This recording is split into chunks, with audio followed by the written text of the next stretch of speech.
বছরের প্রথম সপ্তাহ ভিডিওতে আপনাকে স্বাগত। চলুন শুরু করি একটা আতঙ্কবাদী খবর দিয়ে। কোভিডের পর এবার নতুন ভাইরাসের আতঙ্ক ছড়াচ্ছে চীনে। নাম হিউম্যান মেটানিউমো ভাইরাস। এই ভাইরাসের উপসর্গগুলোও অনেকটা কোভিডের মতোই। চীনের হাসপাতালে বাড়ছে রোগীদের ভিড়, সকলের মুখে মাস্ক। সেই 2019-20 দৃশ্য। ফেসবুকে একটা মিম ভাইরাল হচ্ছে যে যখনই আমি জীবনে একটু সিরিয়াস হই, চীন একটা নতুন ভাইরাস আবিষ্কার করে ফেলে। हे प्रभु हे हरि राम कृष्ण जगन्नाथ प्रेमानंद ये क्या हुआ? তবে চায়নার ফরেন মিনিস্ট্রি থেকে জানানো হয়েছে যে প্রত্যেকবার এরকম বিভিন্ন রোগের সংক্রমণ দেখা দেয়। আসছি পরের খবরে। প্রাথমিক শিক্ষা পর্ষদের সভাপতি গৌতম পাল মহাশয় জানান, এবার প্রাইমারিতে চালু হবে সেমিস্টার। 2025 শিক্ষাবর্ষ থেকে ক্রেডিট বেসড সেমিস্টার সিস্টেম। তারপর মুখ্যমন্ত্রী মমতা বন্দ্যোপাধ্যায় জানান, কোনো সেমিস্টার হবে না। সেমিস্টার বলবে, একটা ওয়ানের বাচ্চা কি সেমিস্টার দেবে?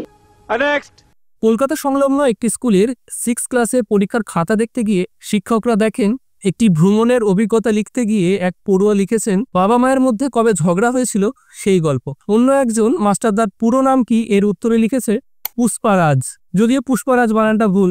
এই প্রসঙ্গে কেন্দ্রীয় শিক্ষা প্রতিমন্ত্রী সুকান্ত মজুমদার জানান, শিক্ষকরা যদি রাস্তায় আন্দোলনে ব্যস্ত থাকে তাহলে এরকমই হবে। কোনোদিন পড়ুয়ারা মাস্টারদাকে কেষ্টদানা ডেকে বসে।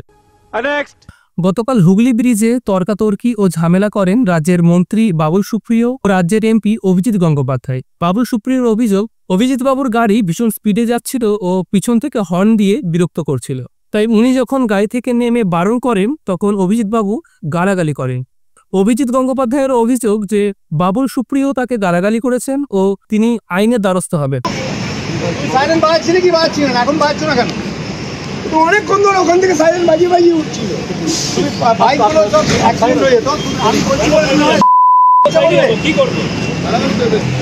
লোক আর ভেতরে বসে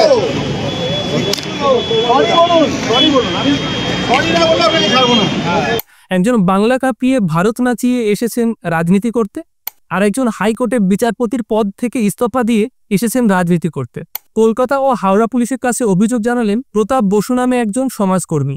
তার প্রশ্ন, প্রভাবশালী বলে কি ছাড় পেলেন এই দুজন? প্রতাপবাবুর দাবি দুজনের বিরুদ্ধে এই অভিযোগ মারাত্মক, তাই সেই অভিযোগ খতিয়ে দেখে ব্যবস্থা গ্রহণ করা হোক, তৈরি হোক দৃষ্টান্ত। বিশ্বব্যাপী সর্বোচ্চ আয়কারী বাংলা সিনেমার তালিকায় পৌঁছে গেল দেবের খাদান। অ্যামাজন অভিযান, চাঁদের পাহাড় ও বহুরূপী পথ। আজ এ জমিন খাদান হবে না তো শ্মশান। গতকাল পর্যন্ত টোটাল কালেকশন ছিল 12,30,00,000। এক অদ্ভুত গিনিস ওয়ার্ল্ড রেকর্ড তৈরি করেছেন তেলেঙ্গানার ক্রান্তি কুমার পানিকেরা। 1 মিনিটে 57টি চলন্ত টেবিলের পাখা বন্ধ করে জিভ দিয়ে। এই অদ্ভুত মানুষটি ড্রিম ম্যান নামে পরিচিত। গতকাল অনুষ্কা সরকার নামের একজন মহিলা এই ক্যাপশন দিয়ে ছবিটি পোস্ট করেছেন ফেসবুকে, আর এই ক্যাপশনের কারণেই ছবিটি কয়েক ঘন্টার মধ্যে ভাইরাল হয়ে যায়।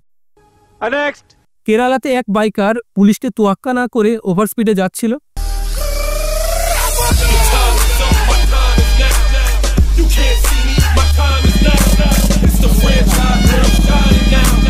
এমন সময় পুলিশ পিছন থেকে স্যামসাং S24 মোবাইল দিয়ে জুম করে ফাইন কেটে নেয়।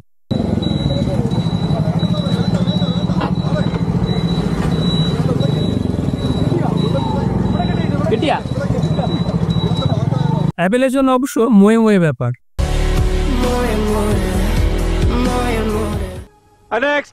কেরালাকে 1-0 গোলে হারিয়ে সন্তোষ ট্রফি জিতে নিল বাংলা।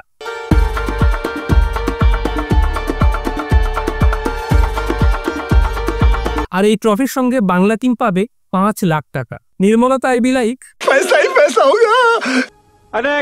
দেশের সর্বোচ্চ ক্রীড়া সম্মান খেল রত্ন পুরস্কার পাচ্ছেন 4 জন। বিশ্ব চেস চ্যাম্পিয়ন ও সামাই রানার বন্ধু ডি গুকেশ, এছাড়া হকি টিমের ক্যাপ্টেন হরমনপ্রীত সিং, প্যারা অ্যাথলেট প্রবীণ কুমার ও ন্যাশনাল ক্রাশ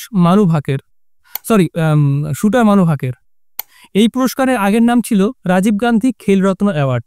2021-এ নাম পরিবর্তন করে হয় ধ্যানচাঁদ খেলরত্ন অ্যাওয়ার্ড। লাস্ট 4 বছরের পারফরমেন্স দেখে এই পুরস্কার দেওয়া হয়। এছাড়া অর্জুন পুরস্কার ও অন্যান্য পুরস্কারের লিস্ট ফেসবুকে দেওয়া রইল। খেলরত্ন পুরস্কারের সঙ্গে দেওয়া হয় 25 লক্ষ টাকা। নির্মলতা আইবিলাইক।